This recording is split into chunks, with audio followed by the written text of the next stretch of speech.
Hello student, good morning all of you. आज जो है बेटा, सबसे पहले मैं आपको ये बताऊंगी कि कल की वीडियो में मैंने क्या करवाया था। इससे पहली वीडियो जो आपकी बसंत बुक है, टेक्स्ट बुक है क्लास 7 में, उसमें जो है मैंने 12 लेसन कंप्लीट करा दिए थे, और जो कि एक 13 लेसन है हरिओद उपाध्याय द्वारा रचित 1-3 का, उस पाठ का जो है मैंने आपको सार बताया था। तो सभी बच्चों ने समझा था पाठ का सार, सभी को आ गया होगा। क्या स्टोरी है इसकी? हरिओद उपाध्याय जो है इसके कवि, उन्होंने जो है ये एक शिक्षाप्रद कहानी के रूप में लिखी है। किसके रूप में? कि जो है हमें किस प्रकार शिक्षा मिलती है, शिक्षाप्रद यानी कि शिक्षा देने वाली कहानी। ठीक है, तो ये सामाजिक दायरे में जो लोग अहंकार करते हैं तो उनके बारे में जो है ये कहानी लिखी है, और इससे जो है हरिओद उपाध्याय ने बच्चों को क्या शिक्षा दी है कि हमें जो है कभी भी अहंकार नहीं करना चाहिए। तो जो है ये पोयम है, एक कविता है हरिओद द्वारा रचित। तो सबसे पहले जो है मैं आपको बताऊंगी कि इसमें कैसे हम क्या क्या करेंगे। तो वैसे तो आपको पता ही है, सबसे पहले जो है हम लिखते हैं, क्या लिखेंगे? संकेत। संकेत में जो है हम उस पैरे का फर्स्ट सेकंड शब्द लिखेंगे, और उसके बाद जो है हम क्या लिखते हैं? मैं घमंडों में। सबसे पहले क्या है? मैं घमंडों में।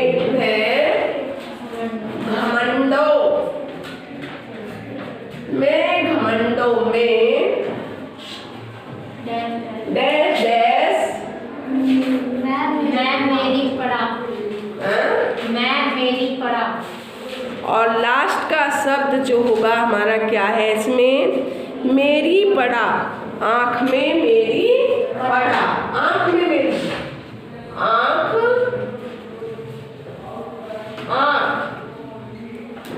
आँख में मेरी पढ़ा।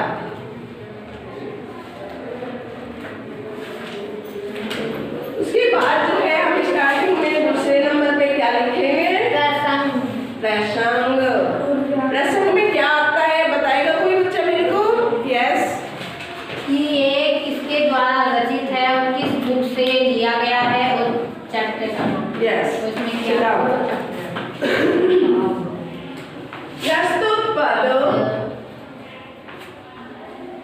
प्रस्तुत पद्य, ऐसे भी लिख सकते हो। प्रस्तुत पद्य हमारी पाठ्य पुस्तक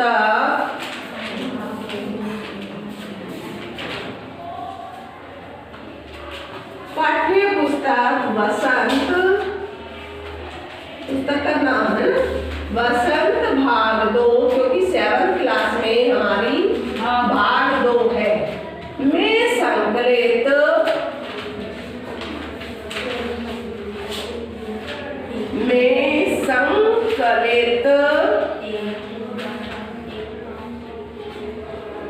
एक दिन का उदाहरण चिन्ह में लिखते हैं ना, सिंगल।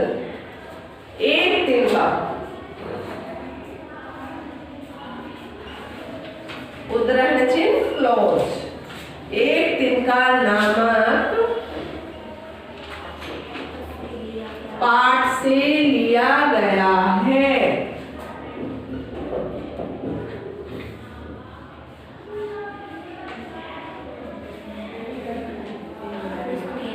इसके रचयिता, इसकी रचना करने वाले या इसके कवि भी लिख सकते हैं। इसके रचयिता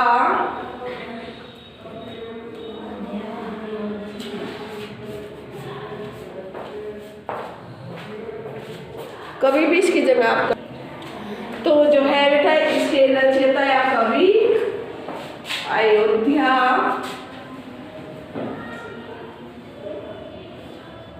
अयोध्या सिंह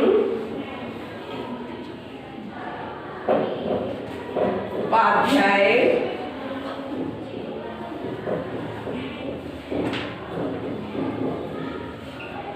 हरिओद जी हैं, हरिओद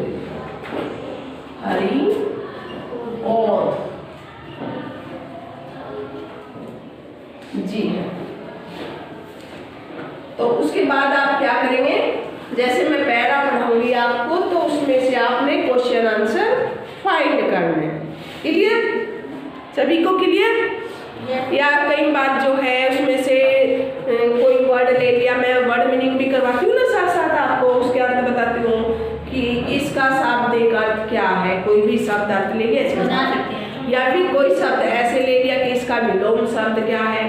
तो इस तरीके के इसमें से क्वेश्चन आप पुट कर सकते हो। ठीक है?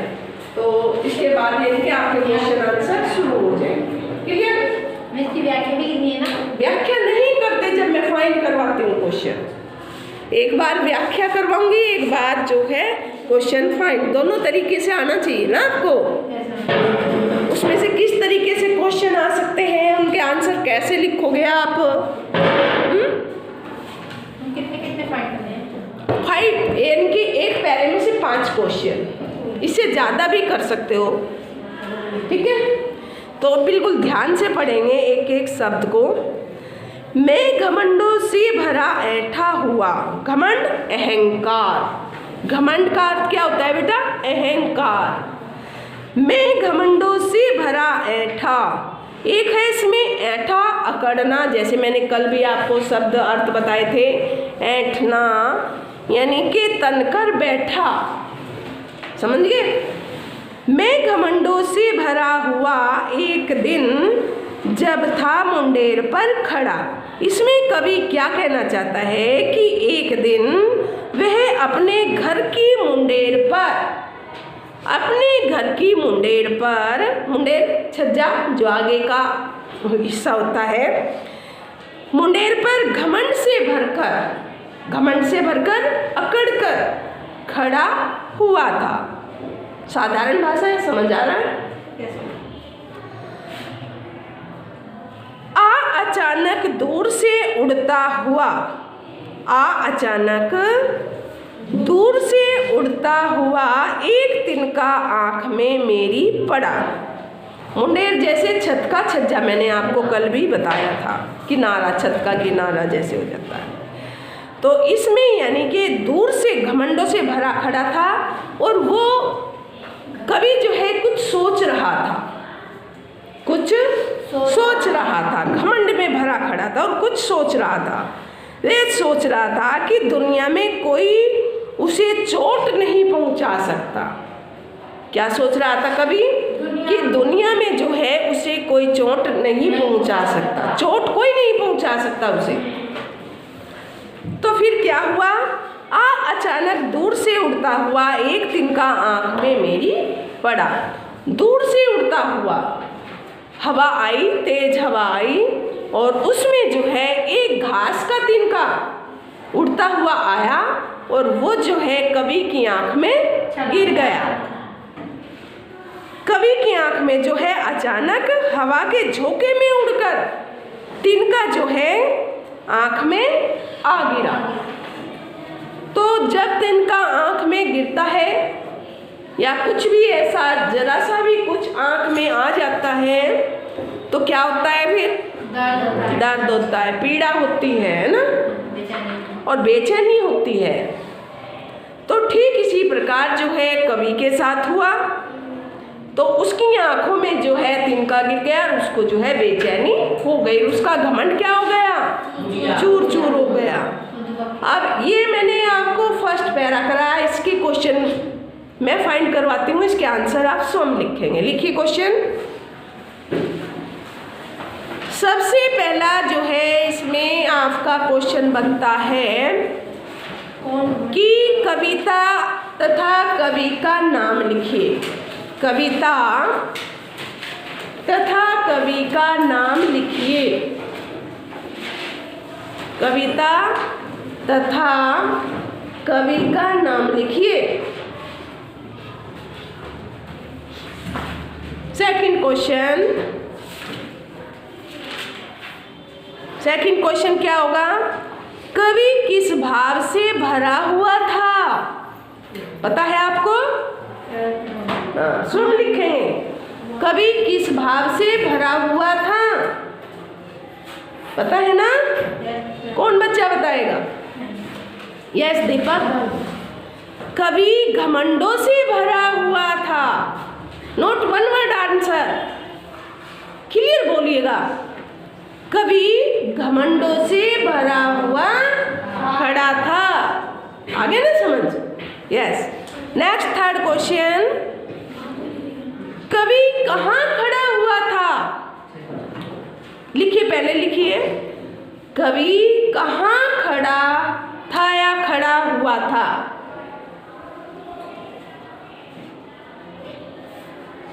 यस। कवि छज्जे पर खड़ा था। हाँ, कवि छज्जे पर यानी कि छत के किनारे पर, ऐसे भी बोल सकते हो आप। छज्जा यानी कि छत के किनारे पर खड़ा हुआ था। ठीक है, कवि कहाँ खड़ा हुआ था? छज्जा यानी कि छत के किनारे पर खड़ा हुआ था।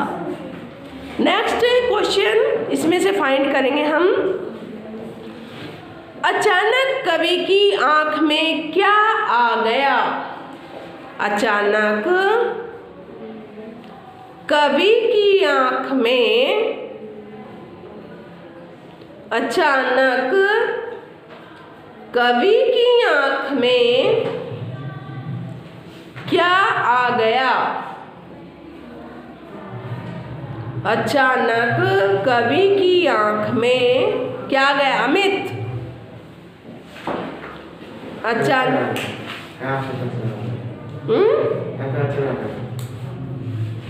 क्लियर, थोड़ा मास्क हटाओ। यस समीर। अचानक कवि की आंख में क्या आ गया? कवि की आंख में तिनका। यस। अचानक कवि की आंख में हवा के झोंके से एक तिनका आ पड़ा। क्या बेटा सोए हुए थे क्लास में? अलर्ट रहिएगा, ऐसे नहीं चलेगा। आराम से पढ़ाया, इतना ज़्यादा लंबी चौड़ी तो कुछ व्याख्या नहीं थी इसकी, आराम से कराया है। 4 लाइन सारी है इसमें, तो ध्यान दीजिएगा। ठीक है। अचानक कवि की आंख में तिनका आ पड़ा या आ गिरा, जो भी लैंग्वेज आप। नेक्स्ट, ऐठा का विलोम लिखिए। ऐठा मीन्स अकड़ना, अर्थ होता है अकड़ना। मैंने पूछा विलोम शब्द जानते हो? उल्टा। ऐठा का विलोम शब्द क्या होगा? सीधा। ऐठे का विलोम शब्द क्या हो जाएगा? सीधा। नेक्स्ट पैरा, सेकंड पैरे को देखिए, ध्यान से देखो, क्वेश्चन आपसे ही पूछना है मैंने। सेकंड पैरा, मैं झिझक उठा हुआ बेचैन सा। अब कवि की आंख में अचानक तिनका आ जाता है तो कवि जो है बेचैन होगा नहीं होगा? अगर आपकी आंख में कुछ गिर जाता है, उसकी आंख में तो तिनका नुकीला गिर गया, चुभता है ना, दोनों किनारे नुकीले एक तरीके से चुभने वाले होंगे नहीं। तो जो है मैं झिझक उठा, यानी कि झिझक एक तरीके से शर्म, झिझक शर्म। मैंने कल भी वर्ड मीनिंग बताए थे। झिझक का शाब्दिक अर्थ होता है शर्म करना। जैसे मैं झिझक उठा हुआ बेचैन सा, और इसमें कवि क्या कहता है कि तिनका आंख में जैसे ही आता है वो बेचैन हो जाता है कवि, और बेचैन होकर उसकी आंख जो है वो लाल हो जाती है। क्या हो जाती है? लाल हो जाती है और वो दुखने लगती है। मैं झिझक उठा हुआ बेचैन सा, लाल होकर आंख भी दुखने लगी। झिझक यानी कि शर्म, बेचैन व्याकुल हो गया, और उसकी जो ऐंठ थी उससे शर्माया ना, वो ऐंठ भरी हुई थी, मेरा कोई कुछ नहीं कर सकता, उससे शर्माई ना उसको। बेचैन व्याकुल हो गया, बेचैन मीन्स व्याकुल हो गया। लाल होकर आंख भी दुखने लगी, और उसकी जो आंख थी वो तिनका निकालते निकालते उसकी आंखें लाल हो गई थी, रगड़ते रगड़ते, लेकिन वो तिनका नहीं निकला था। तो जो उस कवि में ऐंठ भरी हुई थी, वो ऐंठ क्या हो गई है, उससे वो शर्मा गया कि मेरा कोई कुछ नहीं बिगाड़ सकता। समझ आ गई ना, अपने आप में ही शर्मा गया उसने, उसका कोई क्या बिगाड़ेगा, उसके लिए तो एक छोटा सा तिनका ही काफी हुआ ना। आगे देखिए लाइन, मूठ देने लगे लोग कपड़े की लगे, ऐंठ बेचारे की दबे पांव भागी। मूठ देना, कपड़े को इकट्ठा करना, इकट्ठा करके उसको मुंह की भाप से उसकी आंख को सेकने लगे। मूठ देना समझ आ गई कि जैसे हमारे पास हैंकी है, हैंकी को इकट्ठा करके एक गोला सा बना के उसको मुंह की भाप से गर्म करके आंख को सेकते हैं, उससे क्या होता है, उसकी सिकाई हो जाती है, आंख को आराम मिलता है। जो लोग थे यानी कि उसके आसपास के जो लोग थे, वो उसकी आंख को मूठ बनाकर, कपड़े की मूठ बनाकर, कपड़े को इकट्ठा करके उसकी आंख को सेकने लगे थे। ऐंठ बेचारे की दबे पांव भागी, और जो उसकी ऐंठ थी, जो उसमें घमंड था, जो उसमें अहंकार था, वो दबे पांव नीचे भाग गया। दबे पांव समझते हो, दबे पांव भागना, चुपचाप भागना, चुपचाप भाग गई। आ गया समझ? अभी इसमें से मैं क्वेश्चन पूछूंगी, उसके आंसर आप दोगे। फर्स्ट क्वेश्चन, आंख में तिनका पड़ने का क्या परिणाम हुआ?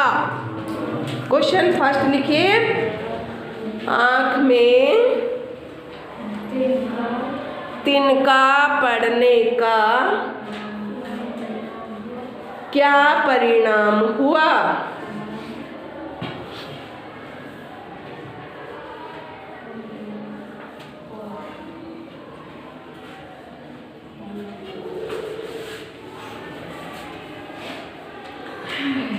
तिनका आंख में पड़ने का क्या परिणाम हुआ, कौन बताएगा? यस। तिनका आंख में पड़ने से कवि झिझक उठा, मतलब खुद से ही शर्मा गया और बेचैन हो गया। उसकी यस, बेचैन हो गया और उसकी आंख जो है लाल होकर दुखने लगी थी। Very nice, sit down. Second question, लोगों ने कवि की किस प्रकार सहायता की? यस, लोगों ने कवि की सहायता कपड़े की मूठ बनाकर और उसकी आंख पर लगाया और उसे आराम आ गया। हाँ, वेरी नाइस।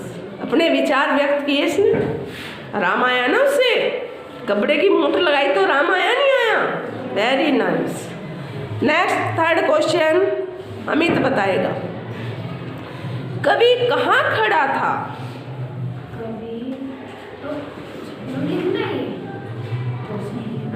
अभी नहीं लिख रहा हूँ, अभी नहीं। हाँ जी, कवि कहाँ खड़ा था? कवि अपने घर के कहाँ? कवि कहाँ खड़ा था? क्या कह रहे हैं? समझ नहीं आ रहा, मास्क नीचे। बेटा आवाज क्लियर आने दो, मास्क हटाओ। हाँ यस, बोलिए। हम कवि अपने घर के बोलिए, पिछला ये है, ये पिछले से ही क्वेश्चन पूछ लिया मैंने तुम्हारे से। कवि कहाँ खड़ा था? अपने घर के बाहर। घर के बाहर? रॉन्ग। सौरभ? कवि अपने बाहर मुंडेर पर खड़ा था। कहाँ पर? मुंडेर पर। Yes, very nice. कवि जो है अपने घर के छज्जे यानी के छत के किनारे पर